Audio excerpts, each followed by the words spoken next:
তার সব কিছু হুবহু আমার সাথে মিল থাকলেও সে কিন্তু আমার ঘরে জন্ম নেয়নি, কিন্তু উচিত ছিল তার আমার ঘরে জন্ম নেওয়ার। আমার ঘরে যাদের জন্ম হয়েছে তারা একদমই আমার বিপরীত। আর সে যার ঘরে জন্ম নিয়েছে তার মাও তার বিপরীত। সে যেমন স্বাস্থ্য পছন্দ করে তার মা একেবারেই স্বাস্থ্য পছন্দ করে না। আমি যেমন স্বাস্থ্য পছন্দ করি আমার মেয়েরও একেবারেই স্বাস্থ্য পছন্দ করে না। যাই হোক, সে আজকে তার আপুর কাছে সাজছে। সে এই বেলা তো এই আপুর কাছে, ছোটো আপুর কাছে, ওই বেলা বড় আপুর কাছে। যখন যে আপুর কাছে সময় পায় সে আপুর কাছেই সাজে। অবশ্য সে আপু বলে না, সে বলে সোনা আপু, রূপা আপু। তার সোনা আপু, রূপা আপুর কাছে সে সাজতে অনেক বেশি পছন্দ করে। মাশাল্লাহ বলবেন, তাকে দেখি সবাই মাশাল্লাহ বলবেন, কারণ তাকে মাশাল্লাহ অনেক বেশি কিউট লাগে। তার আপুরও মাশাল্লাহ অনেক সুন্দর করে তাকে সাজিয়ে দিতে পারে। যাই হোক, তাকে সাজিয়ে নিয়ে আমরা বিশেষ একটা কাজে গিয়েছিলাম। দুই বোন মিলে অনেকগুলো কাজ করেছি। কাজগুলো সেরে যখন বাসায় আসতে নিচ্ছিলাম, বাসার কাছে এসে আসলে লটকন ফল দেখছিলাম। লটকন ফলগুলি নিয়ে নিলাম, আর আমগুলো নিয়ে আসছি আসলে মার্কেট থেকে। এখন বাজারে আমরুপালি আমে একদম পরিপূর্ণ। আমরুপালি আম আমার বাসার সবাই অনেক বেশি পছন্দ করে। আমরা এই আমের সিজনে দুইটা আম বেশি পছন্দ করি, একটা হলো হিমসাগর আর একটা হলো আমরুপালি। এই দুইটা আমি আসলে কিনেও থাকি, বেশি খেয়েও থাকি। বাজারের একদম সেরা দামে সেরা আমটা আসলে নিয়ে আসছি। আমরুপালি আম আসলে এত বড় হয় না, তবে বাজারে আমগুলো দেখে আমার খুব পছন্দ হয়েছে। আমগুলো বেশ বড়, 4টা আমে 1 কেজি হয়েছে। প্রায় এখানে 6 কেজির মতো আম কিনেছি। অনেক বড় বড় আম দেখে আমার কাছে এত ভালো লেগেছিল। আমের কালারটাও এত সুন্দর, গ্রানটাও এত সুন্দর আসছে। তো আমগুলো দেখে আমি নিজের হাতে একদম বেছে বেছে আমগুলো নিয়েছি। দোকানদারও আমাকে বেছিয়ে দিয়েছে। যাই হোক, আমি যেহেতু আম ভালো কিনতে পারি সেজন্য আপনাদের ভাইয়া আসলে এই ফলগুলো কিনতে চায় না, আর যখনই কিনবে সে আমি সাথে থাকলে তখনই কিনে। যাই হোক, আমগুলো তো কিনেছি, এবার বাসায় এসেছি, রান্না করতে হবে। কারণ যেই কাজে গিয়েছিলাম কাজটা সেরে এসে এখন রান্নার আয়োজন করতে হবে। আর লটকন ফলগুলো নিয়ে আসছিলাম, অনেক সুন্দর ফ্রেশ তাজা ছিল লটকন ফলগুলো। দোকানে একটা ফলে আমি ভেঙে দেখেছিলাম, তখন দেখেছি একটা ফলে একটু পোকা ছিল।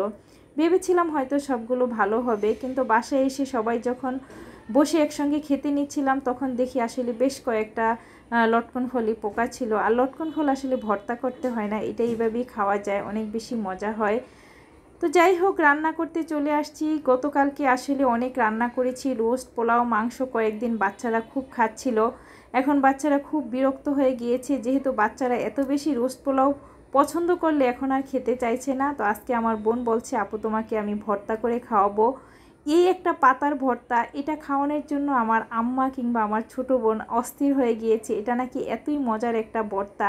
আমার আম্মাও বলছে এটা খাবা, এটা খাওয়াবে তোমাকে, অনেক বেশি মজার একটা ভর্তা। আমার বোন সে আসার সময় তার বাসার ছাদ বাগানে এই চুই গাছ ছিল, সে আসার সময় চুই পাতা নিয়ে আসছে আর বলে যে আপু এই ভর্তাটা এত বেশি মজা, তোমাকে আমি নিজের হাতে ভর্তাটা করে খাওয়াবো। তো সেজন্য সে আসলে অনেকগুলো ভর্তার আয়োজন করেছে। সে শুটকিও নিয়ে আসছে, চ্যাপা শুটকি ভর্তা করবে, তারপরে এই চুই পাতার ভর্তা করবে। তো আজকে আমি একদম চিকেনটা রান্না করেছি, কম ঝাল দিয়ে একটু চিকেন ভুনা করেছি ছোট ময়নার জন্য, বেগুন ভাজা করেছি, তারপরে কাবাব করেছি। গতকালকে খাসির গরুর মাংস আছে, ওটা দিয়েও বাচ্চারা খেতে পারবে। তো যাই হোক, এইসব খাবারগুলো দিয়ে কিন্তু অনেক মজা করে ভাত খাওয়া যায়। আমার বোন একদম শিলপাটাই আজকে ভর্তা করছে বেশি মজা দেওয়ার জন্য। আমি তো ইদানিং ভর্তা আসলে ব্লেন্ডারই করিনি, পাটায় আসলে বাটাবাটির কাজটা এখন আর করি না। কিন্তু আমার বোন বলছে যে আপু আজকে আমি পাটাই ভর্তা করে খাওয়াবো, এটা বেশি মজা। বিশ্বাস করেন এই চ্যাপা শুটকির ভর্তাটা এত বেশি মজা লেগেছে, সে ওই চ্যাপা শুটকিগুলো সে বাসা থেকে নিয়ে আসছিল। তার উদ্দেশ্যই ছিল সে নিজের হাতে আমাকে ভর্তাগুলি করে খাওয়াবো। তো মাশাল্লাহ অনেক বেশি মজা হয়েছিল। আলহামদুলিল্লাহ, আমার ময়না তো এই ভর্তা খেয়ে বলছে যে মনিকে বলবা আবার এরকম ভর্তা করে খাওয়ানোর জন্য। দেখেন দুইটা ভর্তা কি ইয়ামি, একটা হলো চুই পাতা আর একটা হলো চ্যাপা শুটকির ভর্তা। আরও অনেকগুলো ভর্তার আয়োজন ছিল, অনেক আইটেমের, সেগুলো আসলে সময়ের জন্য করা হয়নি। এখানে পুঁইশাক দিয়ে চিংড়ি মাছ দিয়ে রান্না করেছিলাম, এই যে চিকেন ভুনা, বেগুন ভাজা, কাবাব, এগুলো দিয়ে সবাই মিলে আসলে অনেক মজা করে ভাত খেয়েছি। তো কাবাবগুলো লাস্ট মুহূর্তে একটু ভেজে নিচ্ছি, কারণ কাবাবটা না গরম গরম হলে খেতে ভালো লাগে। আমার কাছে পোলাও দিয়ে খেতে বেশি ভালো লাগে কাবাব। আর এটা ছিল তারপর দিন সকালের আসলে ভিডিও ক্লিপ। এটা সকালেও ভর্তার আয়োজন করেছিলাম, আলুর ভর্তা, ডিম ভাজা, কাবাব, এগুলো দিয়ে সকালের নাস্তা করি। তারা আসলে তাদের